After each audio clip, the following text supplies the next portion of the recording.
In the mid-1980s, when crack cocaine was turning American cities into war zones, one young man stood out above all others in Harlem. His name was Richard Porter, but everyone called him Rich or Rico. He was handsome, stylish, generous, and seemingly untouchable. He drove the newest cars, wore the finest clothes, and had the respect of everyone in the neighborhood. Kids wanted to be him. Women wanted to be with him. Even other dealers admired him. But Rich Porter's life would end in betrayal and murder at just 24 years old, killed by the man he called his best friend. This is his story. Richard Porter was born on July 26, 1965, in Harlem, New York. He grew up in the era when Harlem was transitioning from the heroin epidemic of the 1970s to the crack explosion of the 1980s. Rich came from a struggling family. His mother Dolores worked hard to provide for her children, but money was always tight. The projects where Rich grew up were filled with poverty, violence, and limited opportunities for young black men. But Rich had something special. He had charisma, intelligence, and an innate sense of style that made him stand out. Even as a teenager, Rich was different. While other kids wore whatever they could afford, Rich found ways to dress immaculately. He understood that presentation mattered, that respect came not just from what you did but how you carried yourself. He was smooth, articulate, and confident without being arrogant. People were naturally drawn to him. These qualities would serve him well when he entered the drug trade. In the early 1980s, crack cocaine hit Harlem like a hurricane. This cheap, highly addictive drug created unprecedented demand and unprecedented profits. Suddenly, teenagers were making more money in a week than their parents made in a year. The crack game was violent, dangerous, and competitive. But for young men with no other options, it was the only path to wealth and respect. Rich Porter entered the game in his late teens, and he was a natural. He wasn't the biggest dealer and he wasn't the most violent, but he had something more valuable. He understood people. He knew how to build relationships, how to manage workers, how to keep customers happy. He treated the drug trade like a business, not just a hustle, and it worked. By his early 20s, Rich was one of the most successful young dealers in Harlem, but what really set Rich apart was his style. In an era when drug dealers were starting to embrace flashy, ostentatious displays of wealth, Rich took it to another level. He didn't just wear expensive clothes, he wore them perfectly. He didn't just drive nice cars, he drove the newest, cleanest vehicles on the street. His signature was a champagne-colored Mercedes-Benz that turned heads everywhere he went. He wore Gucci, Louis Vuitton, and Fendi before most people in Harlem even knew these brands. Rich Porter didn't just dress well. He created a whole aesthetic that young dealers would copy for decades. Rich operated with two close partners, AZ Faison, known as AZ, and Alberto Martinez, known as Alpo. Together, they formed one of the most successful drug crews in Harlem. AZ was the businessman, methodical and careful. Alpo was the enforcer, willing to handle the violent side of things. And Rich was the face, the charismatic leader everyone respected. They complemented each other perfectly, and together they dominated their territory throughout the mid-1980s. The money was incredible. At their peak, they were making hundreds of thousands of dollars every month. For young men barely out of their teens, this was life-changing wealth. Rich bought his mother a house. He took care of his family.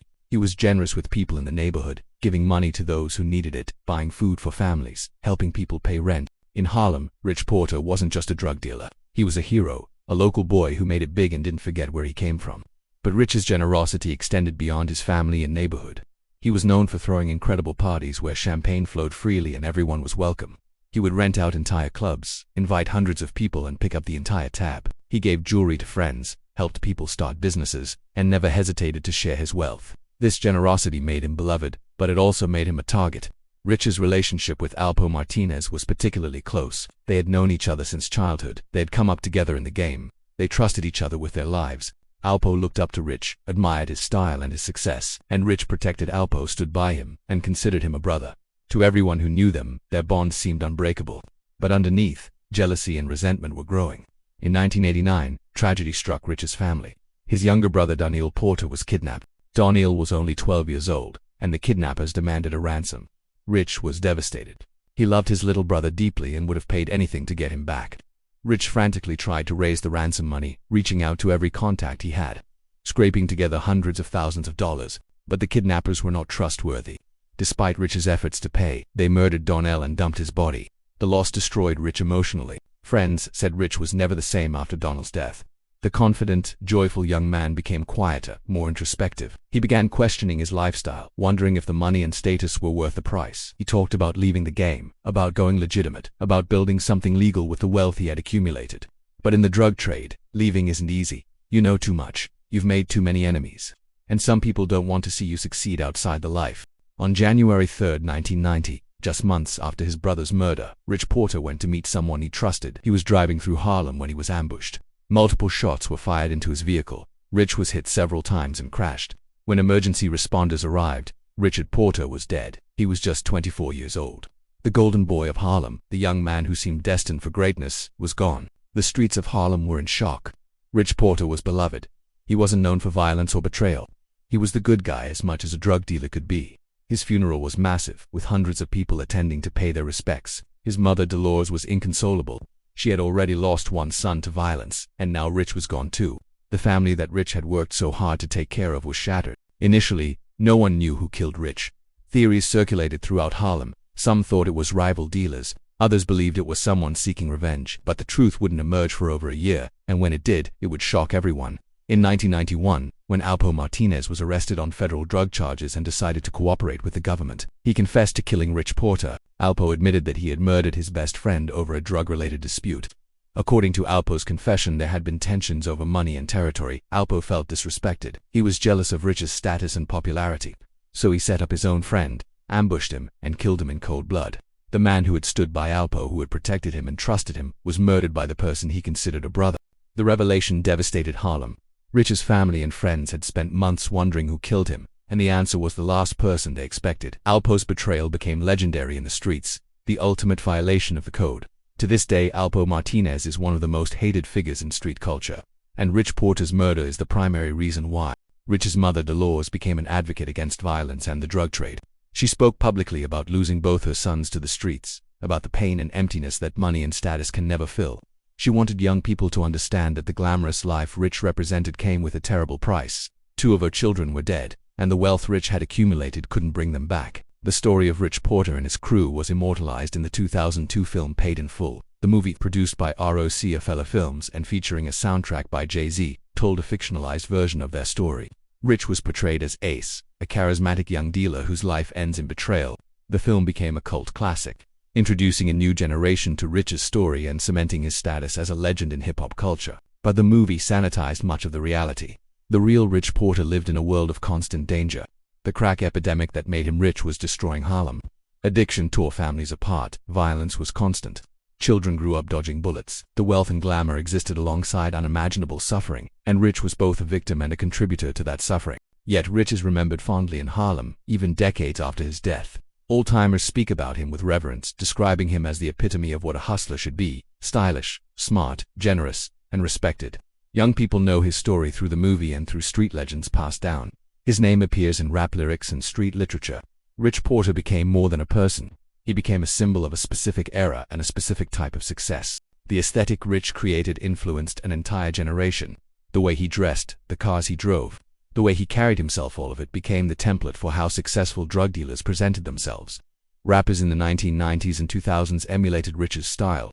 The champagne Mercedes, the designer clothes, the effortless cool, these became aspirational images in hip-hop culture, and they all trace back to Rich Porter. His younger brother Donald's kidnapping and murder also had a lasting impact. It highlighted the vulnerability of drug dealers' families and sparked changes in how dealers protected their loved ones. After Donald's death, many dealers became more secretive about their families, kept them away from the streets, and invested heavily in security. The tragedy served as a brutal lesson about the price of visibility in the drug game. Rich's relationship with Aziz and Alpo became a cautionary tale about trust and betrayal. Aziz survived the era, was shot multiple times but lived, and eventually left the game. He's spoken publicly about their friendship, about the good times and the tragic end. He describes Rich as a true friend who didn't deserve what happened to him, and he speaks about Alpo with disgust, describing the betrayal as incomprehensible. The question many people ask is, if Rich had survived, would he have left the game? Friends say he was planning to. The death of his brother had changed him, made him realize that no amount of money was worth losing family. He had talked about investing in legitimate businesses, about using his street smarts in legal ventures, but we'll never know.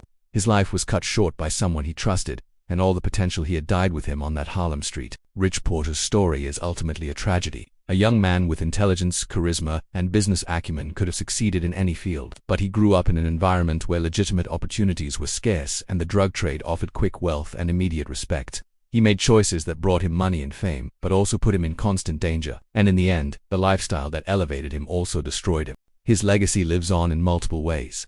In Harlem, his name is still spoken with respect. In hip-hop culture, he's referenced as the original fly guy, the template for what success looked like.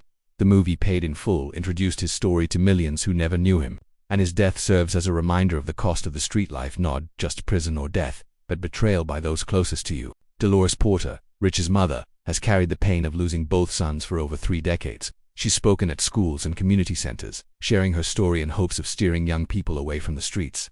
Her message is simple: the money isn't worth it, the respect isn't worth it, nothing is worth losing your children.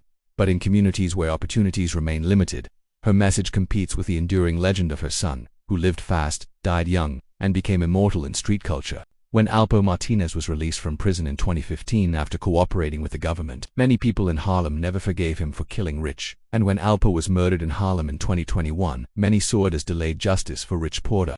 The streets have long memories, and Rich Porter's murder was never forgotten or forgiven. Today, Rich Porter represents a specific moment in New York history, the mid-1980s crack era, when young men could rise from poverty to wealth almost overnight, when style and status mattered as much as money, when loyalty was supposed to be sacred but was often betrayed. Rich embodied the best qualities of that era: the ambition, the style, the generosity, and he died because of its worst qualities: the violence, the jealousy, the betrayal. Richard Porter was born on July 26, 1965, and murdered on January 3, 1990.